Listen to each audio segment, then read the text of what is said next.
दिवाळीसारखा वर्षातील सर्वात मोठा सण तोंडावर असताना सरकारची मदत दिवाळीपूर्वी येणार म्हणून शेतकरी आस लावून बसला होता.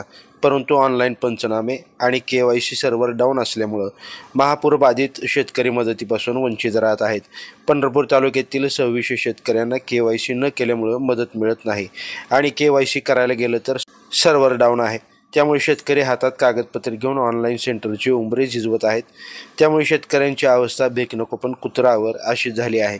याबाबत स्वाभिमानी शेतकरी संघटनेचे सचिन पाटील काय म्हणाले ते पाहूयात. राज्य शासनाने दिवाळीच्या आधी शेतकऱ्यांना महापुराची आणि अतिवृष्टीची नुकसान भरपाई देणार असं जाहीर केलं होतं. परंतु प्रत्यक्षात पंढरपूर तालुक्यातील आत्तापर्यंत महापूर बाधित शेतकऱ्यांना मदत पोचलेली नाही. कारण 2200 शेतकऱ्यांना या ठिकाणी मदत पोचलेली आहे आणि 2600 शेतकऱ्यांना महापूर बाधित नुकसान भरपाईची मदत मिळत नाही. प्रशासनाकडून सांगण्यात येत आहे की KYC करा आणि KYC करायला गेलं तर 2-2 तास झालं तो सर्व्हर बंद पडलेला आहे.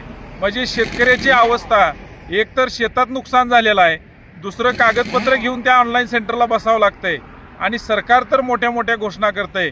म्हणजे भीक नको पण कुत्रावर अशी अवस्था या सरकारच्या नुकसान भरपाईची झालेली आहे आणि याचा मी जाहीर निषेध करतो. आणि शेतकऱ्यांना दिवाळीच्या अगोदर कुठल्याही परिस्थितीत नुकसान भरपाई मिळाली पाहिजे, कोणतेही नियम अटी न लावता मिळाली पाहिजे. कारण शेतकऱ्यांचे सर्व रेकॉर्ड कृषी सन्मान निधी येतोय ते रेकॉर्ड प्रशासनाकडे आहे.